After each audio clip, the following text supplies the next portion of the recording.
집안에 화분으로 나무를 둘 때는 나무의 키도 주인의 키를 넘지 말아야 한다고 그랬습니다.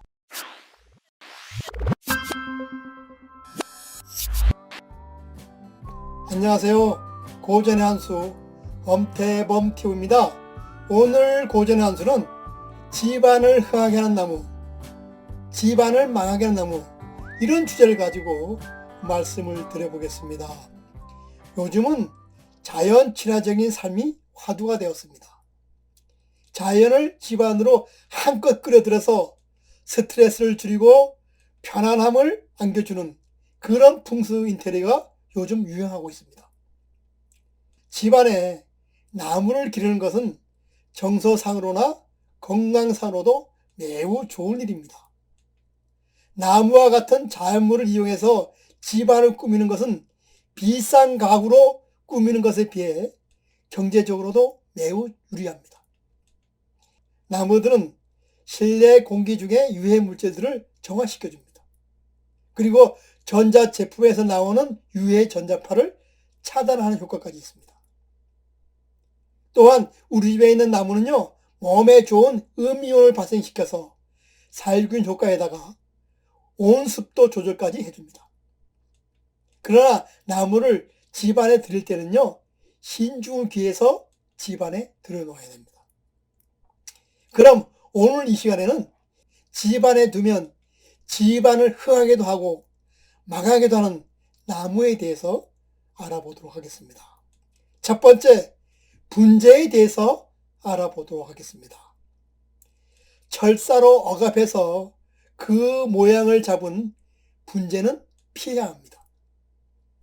집안에 분재를 많이 키우면 억압된 기운이 폭발해서 집안에 불화를 가져온다 그랬습니다. 따라서 분재를 지나치게 많이 가지고 있으면 좋지 않다고 했습니다.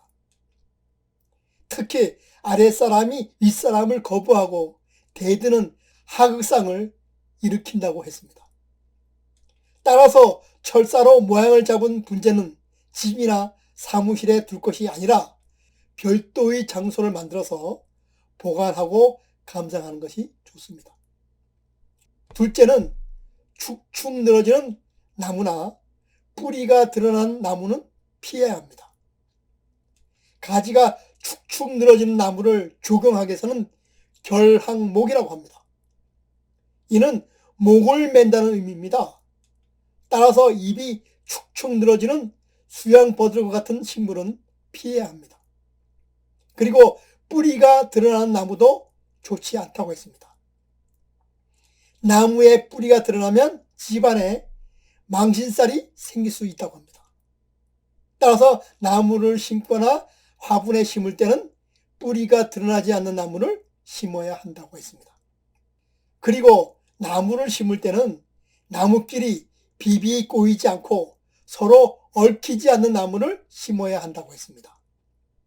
왜냐하면 나무가 꼬이면 일이 꼬인다고 해서 좋지 않는 나무로 보았습니다.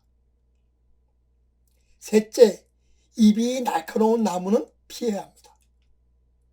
풍수지리에서 모든 나무는 모양에 고유한 기가 있다 그랬습니다.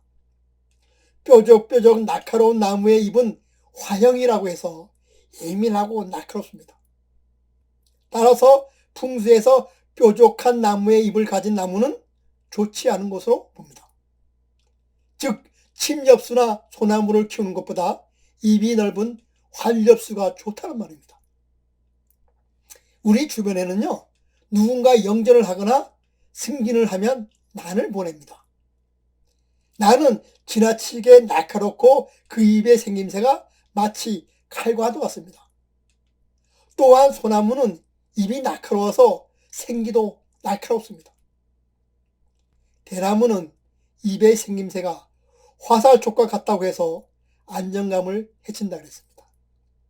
따라서 잎이 날카로운 나무는 피해야 합니다.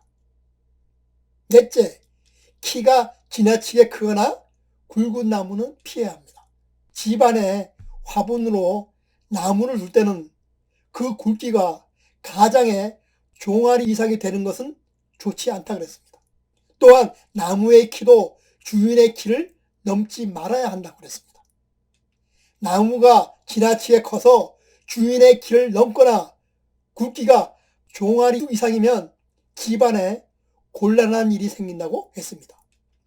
왜냐하면 그 집에 사는 사람이 주인이어야 되는데 그 나무가 집안의 중심이 되기 때문입니다. 즉 나무가 압도적인 느낌을 주어서 그 집 가장의 길을 누른 것과 같기 때문입니다. 만약 이런 나무를 집에 둔다면 가장의 권위가 없어지고 가장이 자꾸 겉돌게 되는 현상이 생길 수 있다고 그랬습니다. 다섯째, 집안에 지나치게 많은 나무도 좋지 않습니다. 집안에 지나치게 많은 수목이 있다면 이를 목극토라고 합니다.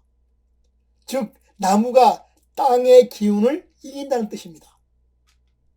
집안에 나무가 지나치게 많으면 우환이 오고 근본이 흔들린다고 했습니다.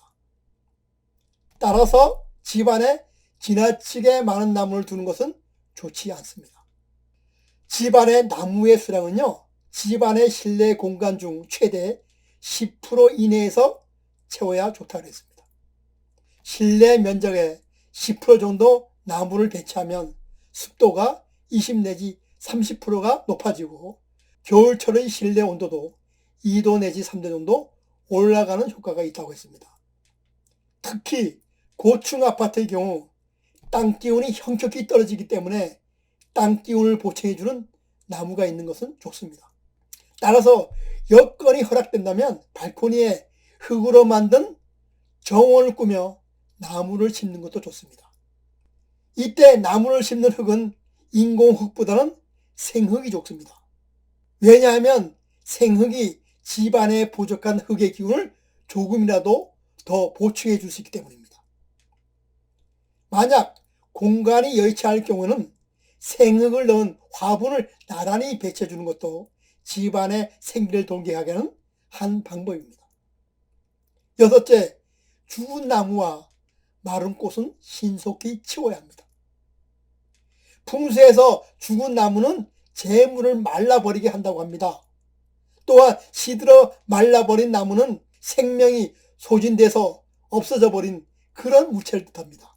따라서 집안에 두면 생명력을 떨어뜨려 집안의 생기를 없앤다고 합니다. 집에서 키우는 나무는 시들거나 죽지 않도록 신경을 잘 써서 관리해야 됩니다.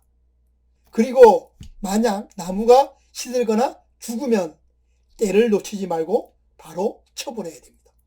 또한 드라이 플라워, 즉 말린 꽃은요, 죽은 기운을 내뿜기 때문에 좋지 않은 것으로 봅니다. 따라서 마른 꽃이 집에 있다면 버리는 것이 좋습니다. 일곱째, 마당에는 큰 나무를 심지 말아야 합니다. 예로부터요, 우리 조상들은요, 다만에 나무를 심지 않았습니다. 왜냐하면 나무가 자라면 마당에 그늘이 지고 습기가 차기 때문입니다. 그러면 집안에 있는 사람들에게 호흡기 질환이나 피부병을 일으키게 된다고 했습니다. 그리고 그 뿌리는 건물 안으로 들어와 구두를 들리게 하고 집안의 축대를 뒤틀어 놓게 된다고 해서 좋지 않은 것으로 봤습니다. 풍수학에서는 나무 줄기가 자라면 양기를 흡수해서 집주인인 남자에게 나쁜 영향을 미친다 그랬습니다. 또한 나무 뿌리는 지기를 흡수해서 그 집안의 여자가 나쁜 영향을 받는다 그랬습니다. 사정이 딱하고 어려운 상황이 발생하면 우리는 곤란하다는 표현을 씁니다. 이때 쓰는 한자의 곤이라는 글자를 풀이해보면요, 다음과 같습니다. 이 구자는 입을 말하는 것이 아니라 이는 테두리라는 의미, 즉 집안의 경계를 의미합니다. 즉 집의 담을 이야기하는 겁니다. 그리고 나무 목자는 담 안에 있는 나무를 답니다. 전체적인 맥락을 풀이해보면 담 안에 있는 큰 나무가 있다는 말입니다. 이럴 경우는 매우 곤란하게 된다는 말입니다. 참고로 우리 조상들은 방위별로 나쁜 나무가 있다 그랬습니다. 주택의 동쪽에는 살구나무가 있으면 흉하다 그랬습니다. 그리고 북쪽에는 배나무가 있으면 나쁘다 그랬습니다. 그리고 서쪽에는 복숭아나무가 있으면 그 집에 사는 사람이 은평해지고 사악해진다 그랬습니다. 실내 인테리어에서 나무는 집안의 공기를 깨끗하게 해줄 뿐 아니라 실내의 습도를 조절해주는 효과도 있습니다. 또한 나무의 싱그러운 녹색 잎은 혈압을 내려주고 근육의 긴장을 풀어주기도 합니다. 나무의 인테리어 원리는 나무라는 식물의 힘을 활용하는 것입니다. 나무는 자신의 가진 생기를 발산해 생명체에게 필요한 기운을 봉황해주는 그런 역할을 합니다.